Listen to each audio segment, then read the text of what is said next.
사람이 무엇이기에 주께서 그를 크게 만드사 그에게 마음을 두시고 아침마다 권징하시며 순간마다 단련하시나이까.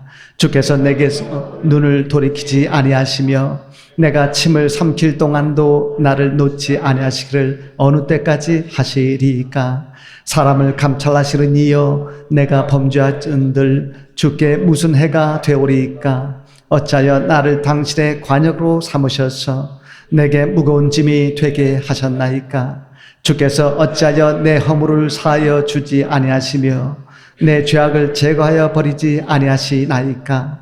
내가 이제 흙에 누우리니 주께서 나를 애써 찾으실지라도 내가 남아있지 아니하리이다. 아멘. 예전에 내 머릿속에 지우개라는 영화가 있었습니다. 사랑을 믿지 않던 한 남자가 한 여자를 만나서 사랑을 배우고 결국은 결혼을 합니다. 그러나 결혼 후의 행복이 아내의 알츠하이머병으로 깨지게 됩니다. 남편은 아내의 기억을 회복시키려고 힘쓰지만 결국 불치병인 치매를 이기지 못하고 아내를 요양원으로 보내는 장면으로 영화가 끝나게 됩니다.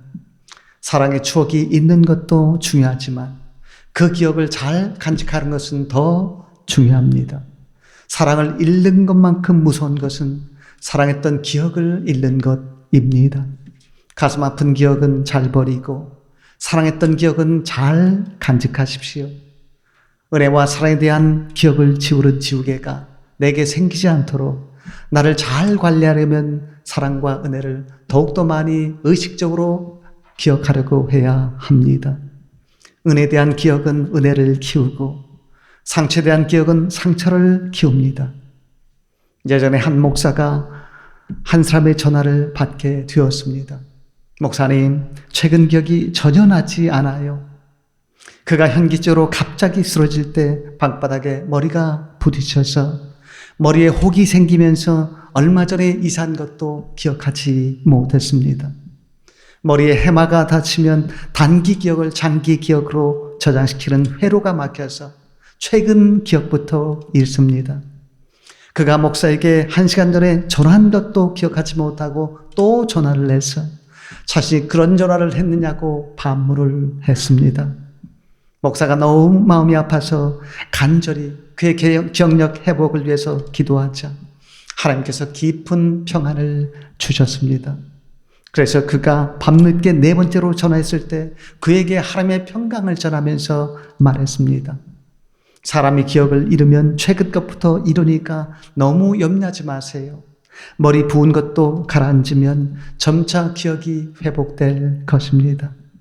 그날 밤 하나님께서 그의 머리에 혹을 급속히 가라앉게 해 주셨고 기적적으로 기억력을 회복시켜 주셨습니다. 사람은 너무나 연약한 존재입니다. 그래서 나도 건강관리를 잘해야 하지만 무엇보다도 하나님께서 나와 그리고 우리 가족, 우리 교회를 지켜주셔야 합니다. 만약 내게 하나님의 은혜가 없고 말씀과 기도가 없으면 어떻게 살겠습니까? 사람은 순식간에 불행하게 될 수 있습니다. 남들 앞에서 친밀한 애정을 과시하던 부부가 순식간에 도끼 눈을 하고 서로 잡아먹으려는 경우도 많습니다. 사람의 사랑은 변해도 하나님의 사랑은 변하지 않고 나는 여전히 부족해도 하나님은 여전히 나를 사랑하십니다. 그 사실만 알고 있어도 승리와 축복의 최대 발판을 마련한 셈이 됩니다.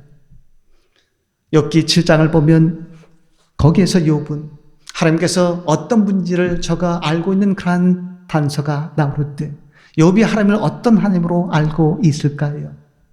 첫째, 욥은 하나님을 삶의 주관자이신 하나님으로 알고 있었습니다.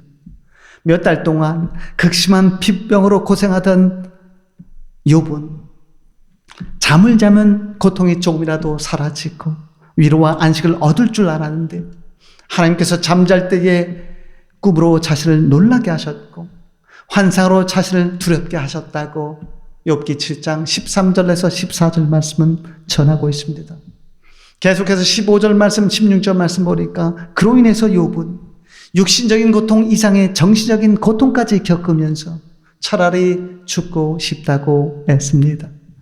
그런 고백을 통해서 역설적으로 속히 고통에서 벗어나게 해달라고 하소연했습니다.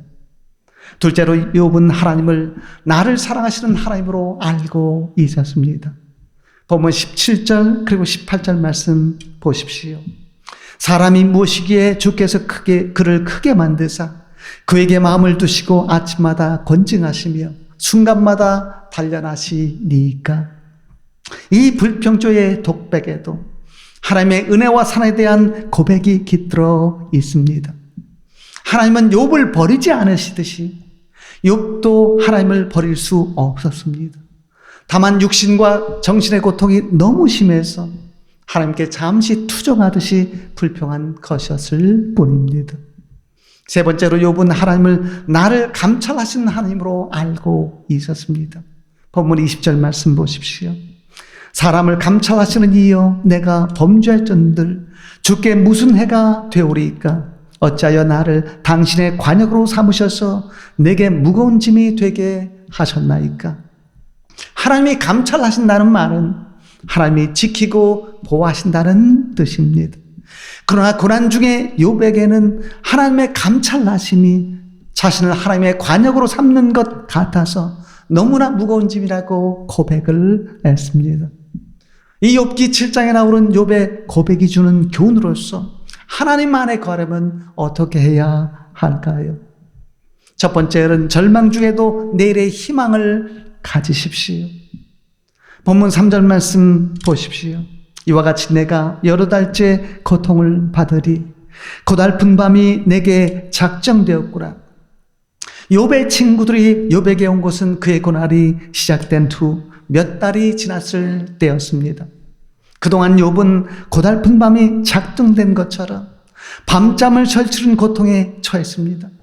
그때 온몸에 피부병이 시달리게 되었고 그러한 극심한 고난을 왜 당하는지에 대한 고민으로 밤새 이리저리 뒤척이면서 잠을 제대로 자지 못했다고 4절 말씀은 고백하고 있습니다. 계속해서 5절 말씀 보니까 또한 욥은 극심한 피부병으로 삶이 곪아서 피부에 구덩이까지 생겼고 제 가운데 앉아서 질그릇 조각으로 너무 몸을 긁어서 흙덩이처럼 생긴 딱지와 종기로 온몸이 뒤덮인 채 아물었다가 터지는 상태가 반복이 되었습니다. 그래서 6절 말씀 보니까 실로 배를 직주할 때 빠르게 좌우로 움직이는 배틀의 북보다 빨리 가는 매일의 나날이 희망이 없이 보낸다고 고백했던 것을 보게 됩니다. 이 고백을 통해 그런 인생의 덧없음과 자신의 절망적인 상황을 표현하고 있습니다. 그런 욥의 고백을 반면교사로 삼아서 성도는 절망 중에도 내일의 희망을 가지고 살아야 합니다. 사람에게는 두 가지 길이 있습니다. 하나님 안에 있는 길과 하나님 밖에 있는 길입니다.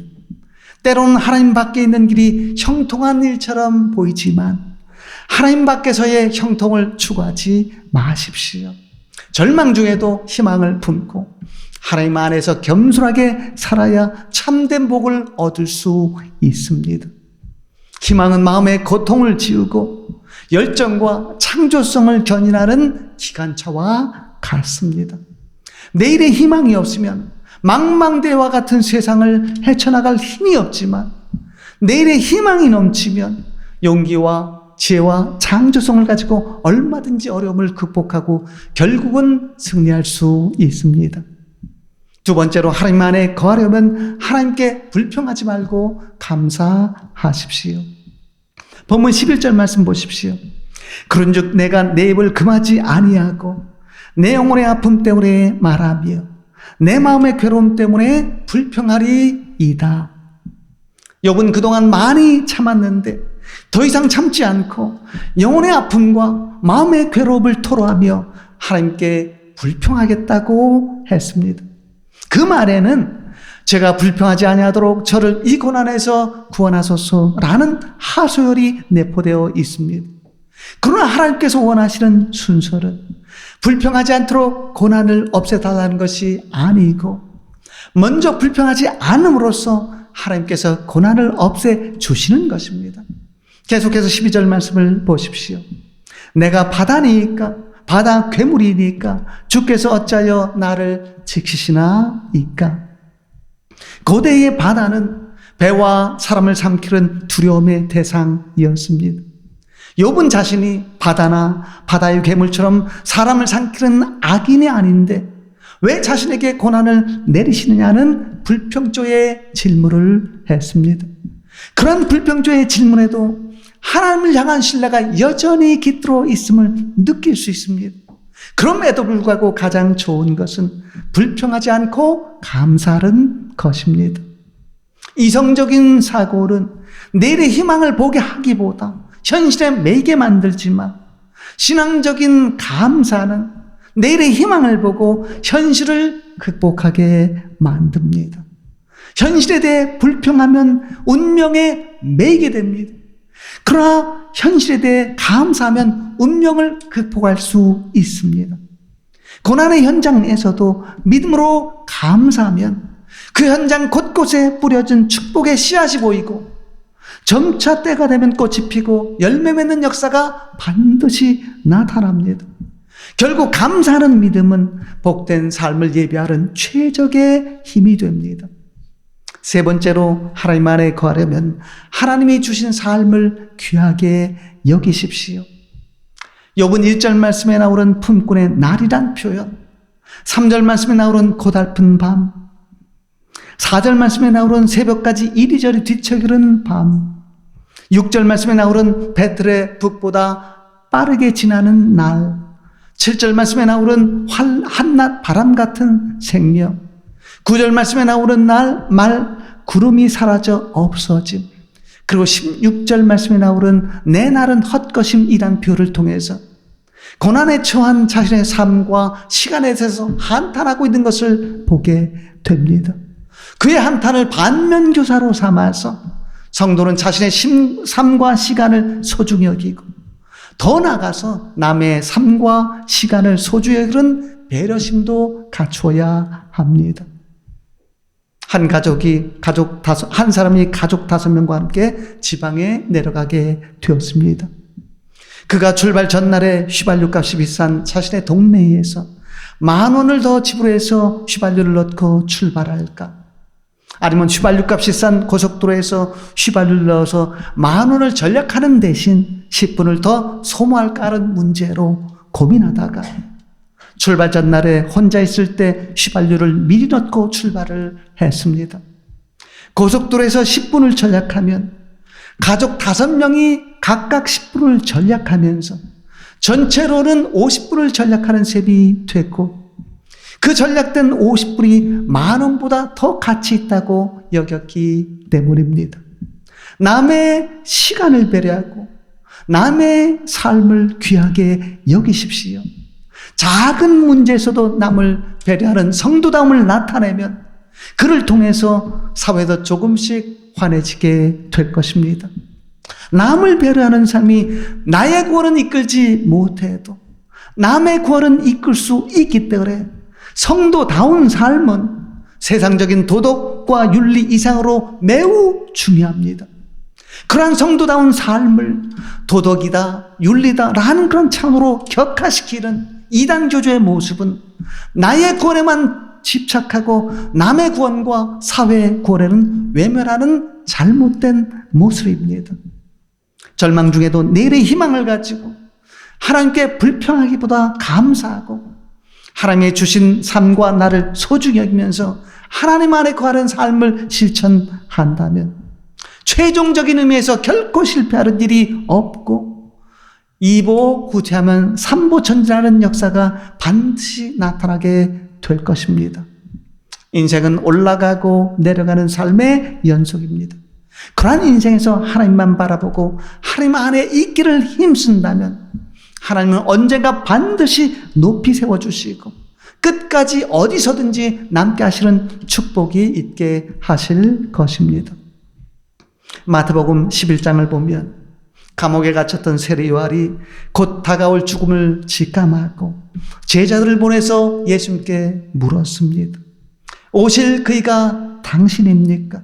우리가 다른 일을 기다릴까요? 그 말에는 당신이 진정 메시아라면 왜 저를 구해주지 않습니까? 라는 하소연이 내포되어 있었습니다. 세례요한도 알고 보니까 강자처럼 보인 약자였습니다. 그처럼 믿음의 강자로 여겨지던 사람이 때로는 더욱 심한 의심의 병에 걸릴 수도 있습니다. 왜 정신병이 생깁니까? 자신을 높게 보는 교만이 근본 원인이 되는 것을 보게 됩니다. 열등감으로 생기는 우울증도 교만의 또 다른 표식이 됩니다. 나는 나를 꽤 괜찮은 존재로 여기는데 현실이 그렇게 펼쳐지지 않으면 열등감에 빠지게 되는 것입니다. 광야에서 회개하라고 외쳤던 세리와는 마지막 순간까지 엄청난 기계를 떨칠 것 같았는데 그도 죽음 앞에서 의심의 병에 걸렸던 것입니다. 그때 세례요한의 질문을 듣고 예수님께서 역사상 성도에게 가장 위로가 되는 말씀을 하셨습니다. 누구든지 나로 말미암아 실족하지 아니한 자는 복이 있도다. 마태복음 11장 6절 말씀입니다. 왜 사람들이 불안에 빠지고 자존심의 상처를 입습니까? 하나님을 바라보지 않기 때문입니다. 하나님 안에 가치 없는 자존심은 버리고 가치 있는 자존심을 갖추십시오. 적당한 자존심은 품위 유지에 필요하지만 지나친 자존심은 나를 소외시키고 결국은 불행을 낳습니다. 자존심을 적절히 내세워서 남이 나의 자존심에 상처를 준다면 유머로 넘기시고 그때 나를 지혜롭게 성찰하면서 더욱 하나님만 바라보고 나아가실 수 있기를 바랍니다. 일제강점기 때 주기철 목사가 일경에 체포되니까 사모가 이런 말을 했습니다. 목사님, 살아서 돌아올 생각을 하지 마세요.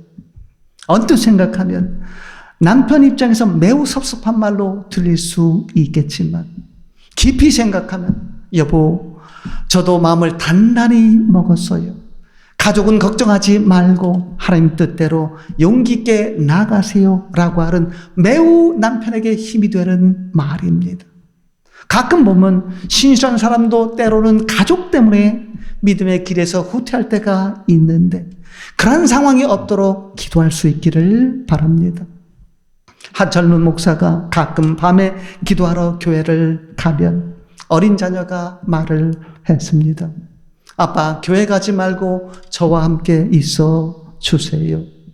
그 말을 들으면 아빠의 마음이 약해졌습니다. 반면에 어떤 때는 어린 자녀가 대견하게 말했습니다. 아빠, 제가 아빠를 바라보는 것처럼 아빠도 하나님을 바라보는 것이지요. 저는 혼자 책을 읽다가 잘 테니까 저는 걱정하지 마세요. 그런 말을 들으면 철없는 자녀가 어떻게 그런 말을 하는지 신기하면서 큰 힘이 되었습니다. 하나님을 바라보면 얼마든지 절망적인 밤을 희망적인 새벽으로 만들 수 있습니다. 하나님 안에서는 결코 절망이 없습니다. 하나님과 멀어지는 삶을 합리화하거나 정당화하지 마십시오. 왜 살아계신 하나님께서 내게 문제를 허락하십니까? 하나님께로부터 돌아서지 말고 하나님께로 돌아서라는 뜻입니다. 하나님을 외면하면 사람들로부터 외면당하면서 복도 멀어지지만 하나님을 바라보면 사람들이 하나님의 형상이 반사된 나를 바라보면서 결국은 복도 찾아오게 됩니다. 어려운 문제가 생기면 바로 기도하면서 이렇게 생각하십시오. 이 일에는 어떤 하나님의 뜻이 있을까? 하나님은 지금 내가 어떻게 하길 원하실까? 예수님이라면 어떻게 하실까? 어떤 일로 고민이 되어서 잠이 잘 오지 않으면 그 고민하는 밤을 기도하는 밤으로 만드십시오. 기도하는 밤을 지나서 맞이하는 새벽은 찬란한 새벽이 될 줄로 믿습니다. 기도가 없이 지새는 밤은 새벽의 삶을 늦추지만 기도하면서 보내는 밤은 새벽의 삶을 앞당깁니다. 하나님을 바라보며 기도에 무릎을 꿇는 일에 익숙해진다면 세상에 무릎 꿇을 일이 없게 됩니다. 하나님을 바라보면서 기도하면 조만간 눈부신 현실, 그런 눈부신 미래가 보이게 됩니다. 결국 언제나 바라볼 하나님이 승리와 행복의 핵심 원천입니다. 사단의 제일 전략은 하나님을 바라보지 못하게 하는 것입니다. 그것을 깨닫고 더욱 하나님을 의지적으로 바라볼 수 있기를 바랍니다. 하나님을 외면하면 대낮에도 밤중의 삶을 살게 되지만 하나님을 바라보면 밤중에도 대낮의 삶을 살게 됩니다. 하나님은 하나님을 바라보면서 복된 세계로 나가는 성도를 버선발로 맞이할 준비를 다 이미 하셨습니다. 결국 참된 생명의 샘은 내 안에 있습니다. 하나님만 바라보면 절망의 밤은 없고 희망의 빛이 넘치면서 좋은 과거의 추억에도 연연하지 않게 됩니다. 왜 그렇습니까? 하나님만 바라보는 성도에게는 더 좋은 미래와 더 좋은 삶이 예비되어 있음을 믿기 때문입니다. 늘 하나님을 바라봄으로써 날로 새로워지는 복된 심정들 다 될 수 있기를 진심으로 축원을 드립니다. 기도하겠습니다. 거룩하신 하나님 아버지 감사합니다. 오늘도 하나님을 바라보며 사는 삶이 얼마나 복된 삶인지 다시 한번 말씀으로 깨우쳐 주셨사오니 감사합니다. 오늘도 주신 말씀처럼 절망 중에도 내일의 희망을 가지고 하나님께 불평하지 않고 감사하며 하나님께서 주신 삶과 시간을 소중히 여김으로써 절망의 밤을 희망의 새벽으로 만들어가는 저희들 되게 하여 주옵소서. 오늘도 저희 교회를 위해서 간절히 기도합니다.